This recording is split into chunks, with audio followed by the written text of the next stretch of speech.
నమస్తే సార్. నమస్తే బాబు.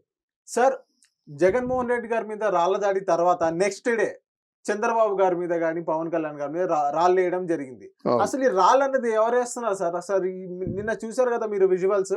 అవును. ఆ రాళ్ళనేది ఎవరేశారు? రాళ్ళేసిన వాళ్ళు పట్టుకున్నారా పోలీసులు? పట్టుకుంటే ఇంతవరకు ఎందుకొస్తుందండి?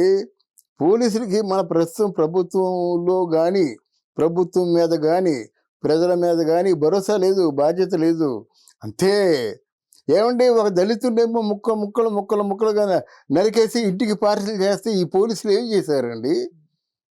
పెద్ద ఇది ఎన్ఎస్‌సీ తాలూకు ఎక్స్‌పర్ట్ డాక్టర్ సుధాకర్‌ని రెక్కలు వెనక్కి విరిచి మలమలమాడే ఎండలో పడుకోబెట్టి వాడిని మానసికంగా హింసించి చంపేసినప్పుడు ఏం చేశారండి పోలీసులు? కనుక దీని బాధ్యత లేదు. ఎవరు ఏదైనా డ్రామాలు ఆడొచ్చు. సభలకు వచ్చారంటే ఎంటైర్ బాధ్యత వాళ్ళదై ఉండాలి. అలా ఎంత వాళ్ళు సిగ్గుచేటు చర్యలు చేశారంటే, భారత ప్రధానమంత్రి మోదీ తాలూకు చిలకలూరిపేట సభలోనే కరెంటు పోయినట్టు చేశారు, మైక్ ఫెయిల్ అయినట్టు చేశారు. రసాభస అంటే ఆల్మోస్ట్ ఆల్ స్టేజీ దగ్గరికి వెళ్ళిపోయినట్టుగానే వాళ్ళు ప్లాన్ చేశారన్నమాట వాళ్ళు.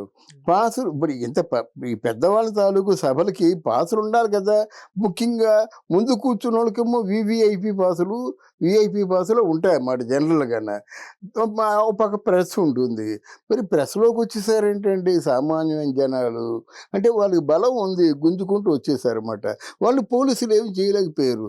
అసలు పోలీసులు ఎస్కార్ట్లు ఉన్నారనే విషయమే తెలీదు. అది ప్రధానమంత్రి బాగా గుర్తుపెట్టుకొని చంద్రబాబు నాయుడు గారిని చివాట్లు పెట్టాడు. వీళ్ళు సారీ చెప్పారు అంతవరకు.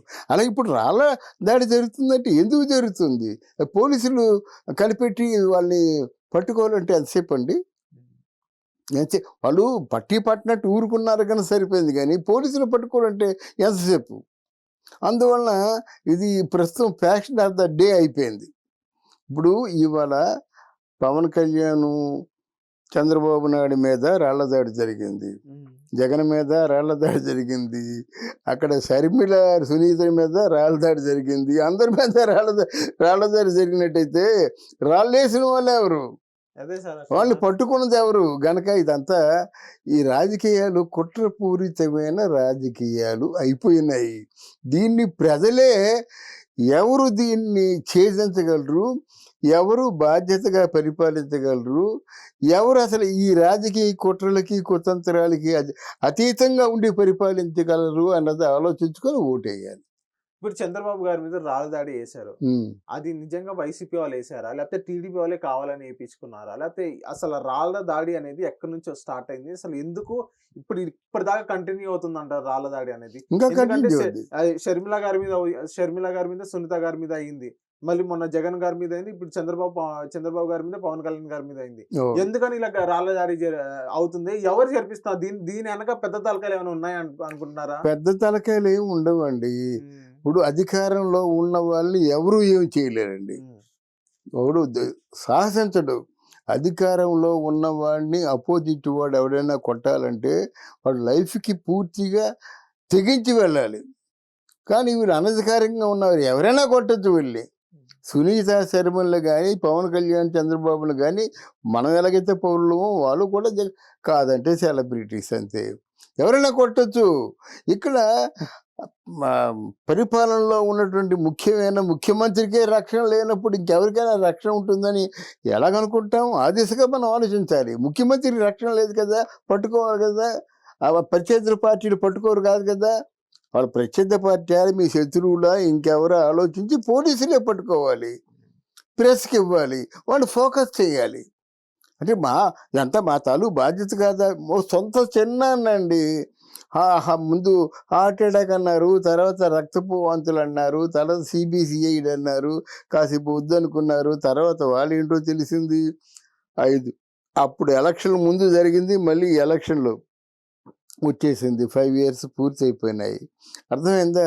ఇంతవరకు తెలుసుకోలేకపోయారు మన పోలీసులు. తెలుసుకున్నా బయట పెట్టలేకపోయారు. బయట పెట్టినా నోరు నొక్కేశారు. ఇంత అంటే జంతర్ మంతర్ మాయాజాలం జరుగుతున్న సమయంలో పోలీసులు ఏం చేయగలరండి? పోలీసులను పట్టమంటే తప్పకుండానా ఎవరూ కల్పించుకోకుండా డెఫినెట్గా అరగంట గంటలో పట్టిస్తారన్నమాట. ఎప్పుడైతే ఈ పొలిటికల్ పీపుల్ జోక్యం చేసుకున్నారో వాళ్ళ తరం కావటం లేదు. ఎటు చెప్పినా వాళ్ళే కొట్టారు చెప్పగలరా పోలీసులు? ఏమండి? మరి వేరే వాడు ఎవడో ఎక్కడి నుంచో వచ్చేవాడు కొట్టాడు చెప్పగలరా? ఆ రాత్రికి వెళ్ళిపోతాడు, అంతే కదా. పోనీ ఆ చీకట్లో ఏదైనా మనకి దాని పేరు ఏం పేరు సీసీ కెమెరాలు తీసిన అదేమైనా ఉన్నట్టయితే పోల్చుకోగలమా? ఏది అనిసరి సాధ్యం మాట. అది పోల్చుకోలేము, పట్టుకోలేము, ఏమీ లేవు. కాదంటే దాన్ని ఆధారంగా తీసుకొని ఎవరికి తోచిన విధంగా వాళ్ళు మాట్లాడుకోవడం. బట్ ఇది చేయించింది మాత్రం డెఫినెట్గా జగన్మోహన్ రెడ్డి, డెఫినెట్గా వాళ్ళ పార్టీ వర్గాల వారే చేశారా? దెబ్బ తగలకుండా జాగ్రత్తగా ఎడిటింగ్ చేశారన్నమాట. మేనేజ్ చేశారు దాన్ని బాగా. ఎప్పుడు దెబ్బను 1-2 సార్లు అది మేకప్లో ఉన్నది చూపించారు, కానీ తర్వాత మా బ్లడ్ బ్లీడింగ్ కానీ, కారిపోతుండడం కానీ, అన్కాన్షియస్ అయిపోయి కళ్ళు బయర్లు కమ్మి కింద కూర్చోవడం కానీ అది చేయలేదు. కారణం తెలియదు. తర్వాత వెంటనే ఈయనకెందుకు కళ్ళు పోయినాయి, వెల్లంపల్లి శ్రీనివాస్కి ఈయనకెందుకు దెబ్బ తగిలింది, దానికి ఆయనకే తెలియదు ఎలా దెబ్బ తగిలింది. జగన్మోహన్ రెడ్డి గారికి రాయి ఇక్కడ తగిలి వెంటనే ఆ రాయి వచ్చి వెల్లంపల్లి గారికి తగిలింది అనేది అక్కడ జరుగుతున్న సంఘటన. లేదండి, కుడి పక్క తగిలిందండి. తగిలినప్పుడేమో అది ఎలా తగిలిందండి, అర్థమైందా? ఎలా తగిలినప్పుడు వెళ్ళిపోయి ఆయన ఎలా కొడుతుంది, ఆయనకి ఇంకో దెబ్బ తగలాలి. లేదంటే వెల్లంపల్లి శ్రీనివాస్ది ఫాల్తు యాక్షన్ అయి ఉండాలి. ఎందుకంటే ఆయన మీదే అందరి కాన్సన్ట్రేషను ఉంటుంది. ఎవరి మీద? జగన్ మీద. అట్లాంటప్పుడు ఆయన ఎలా కూడా ఏ విధంగా ఆయన దెబ్బ తగులుతుంది? సైమల్టేనియస్గా ఆయన మీద కూడా రాయి ఇసిరారా? రాయి ఇసిరితే కన్నుకు తగిలింది. కన్నుకు తగిలితే చిన్న విషయమా? అక్కడ ఉండగలదా? మళ్ళీ బస్సు యాత్ర కొనసాగించగలదా? ఇవన్నీ ఆలోచించుకోవాలి. ఒకవేళ రాయి తగిలితే రాయి దగ్గర ఉండాలి కదా. ఇగో ఈ రాయితో కొట్టాడని చెప్పాలి కదా. రాయి తగిలి ఎలా మాయైపోతుందండి? అందువల్ల ఇవన్నీ ఆలోచించుకున్నట్టయితే ఇవన్నీ ప్రీ ప్లాన్డ్గా జరిగే ఆలోచన అన్నమాట. దానికి అప్పుడే ప్లకార్డులు రెడీ అయిపోయినాయి. ఈ జగన్మోహన్ రెడ్డికి ఇలా దెబ్బ తగలగానే చంద్రబాబు నాయుడు కుట్ర, అవి ప్లకార్డులు, బ్యానర్లు, ఫోటోలు అంత తొందరలో అయిపోతుంది. పావు గంటలో ప్లకార్డులు వస్తాయండి, ఫోటోలు వస్తాయండి. ఇవన్నీ ఆందోళన కొనసాగుతున్నారంటే ఒక 100 మంది ప్లకార్డులు పట్టుకొని 100 సీట్లు రాయాలన్నా 100 నిమిషాలు పడుతుంది. 100 నిమిషాలు అంటే గంటన్నర పడుతుంది. అంటే 30 మినిట్స్లో ఎలాగొచ్చాయండి?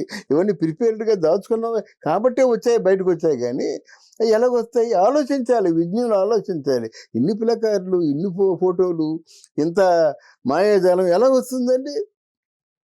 అది ఆలోచించకుండా కేవలం చంద్రబాబు నాయుడు అప్పుడేమో చిన్నాన్ని చచ్చిపోయినప్పుడు ఏ కన్ఫర్మేషన్ లేకుండా నారాసుర రక్త చరిత్ర అన్నారు. ఇప్పుడు చంద్రబాబు నాయుడు కుట్ర అంటున్నారు. అంటే ఏమిటంటే ప్రజల మైండ్ని డైవర్ట్ చేయడం అన్నమాట. ప్రజల సింపతిని గెయిన్ చేయడం కోసం చేస్తున్నటువంటి డ్రామా అది. దానికి వీళ్ళు ఆ డ్రామాని ఇంతటితో ఆపజేసి ప్రజా సంక్షేమం కోసం వీళ్ళు ఏం చెప్తారో చెప్పానండి. వీళ్ళు వాళ్ళని గౌరవించాలి, వాళ్ళు వీళ్ళని గౌరవించాలి. అది గౌరవప్రదమైనటువంటి వాతావరణం ఉండాలి. కానీ ఇలా రాళ్ళైతే మధ్యలో ప్రజలు చచ్చిపోతారండి. వీళ్ళు అదృష్టంగా ప్రజలకు ఎవరికీ దెబ్బ తగలకుండా అనుకున్న ప్రకారంగా ఎక్కడ తగలాలో అక్కడే తగులుతుంది కనుక పర్వాలేదు. అది లేకపోతే చెదురుమెదురుగా రాళ్ల వర్షం కురిసింది అనుకోండి, ఎంతమంది ప్రజల తలకాయలు లేచిపోతాయండి, కళ్ళు లేచిపోతాయండి, ఇవన్నీ ఉంటాయి కదా. ఇట్లాంటి కొంచెం భయోత్పాదం కలిగించే సంఘటనలు చేయకుండా కొంచెం నిజాయితీతో కూడుకున్న సంఘటనలు చేయండి. ఇప్పటికే మన రాష్ట్రం పూర్తిగా సర్వనాశనం అయిపోయింది కనుక దాన్ని ఇక ముందైనా మనం కాపాడుకునే ప్రయత్నం చేయాలి. అది. Thank you sir. Thank you.